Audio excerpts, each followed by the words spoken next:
All right, so update on the 300 series chops. The obviously you've seen us driving around. We went on a little trip with it a few weeks ago. The federal approvals came through about 3 weeks ago, which is really, really cool. It's been a long time coming for the boys at Creative. They have spent a lot of time and effort and money and development into getting this process all done and signed off. Obviously, new ADRs and things that have come out this year have made that whole process a lot harder and timely. And it is in some ways more strict than what it previously was. So meeting the compliance took a lot longer for those guys with testing and calibrating and all that sort of stuff. But it's through. So good news for all of our guys. Obviously, customer builds that are coming through. Now everything can sort of tick along as per usual. The conversion time is a bit longer than what it took for the 200 series. It's about twice as long at the moment. But we do have a lot more allocations coming through from Toyota. So if we're not getting the 12-month lead times anymore, we're sort of down at between your 6 to 8 month lead time on a car. And then the conversion process about 2 months, and then it sort of sits with us for about 2 months as well. So things are really starting to tick over in this space.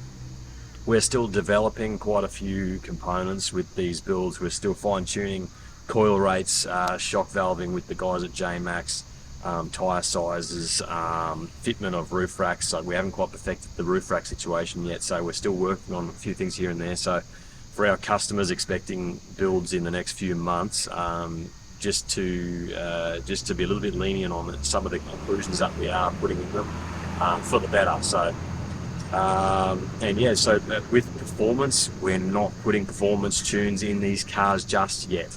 We're still R&Ding that process with Diesel Power Unlimited until both of us are totally happy with the outcome. So we're the ones that are doing a bit of real world work with them, and so are DPU, and we're both sort of coming to a bit of a mutual agreement that they're not quite ready yet to be putting in the cars and sending them out being fully loaded to 4 ton. So that's aside from performance, but bar work, interior stuff, canopies, Norweld trays and canopies, everything is working as per usual, just like as it was for the Chop 200. So we're really happy with the car. It's going really well, as in terms of performance wise, stock versus a stock 200, it absolutely eats them alive. So yeah, in that respect, they're going really well.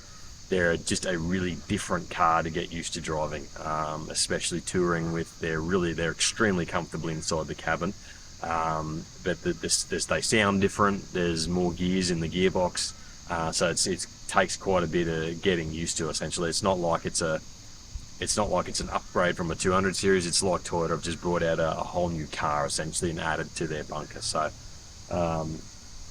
all positive feedback so far from us and the guys at Creative and ARB and all that sort of stuff. They're going really well.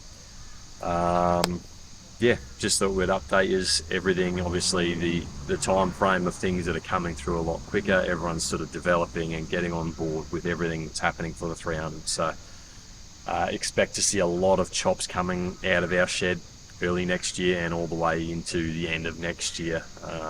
We thank all of you for being so patient for this process. Obviously the lead times are out of our control with a lot of things, but we're doing as best we can to get them all to you. So cheers guys, have a good Chrissy.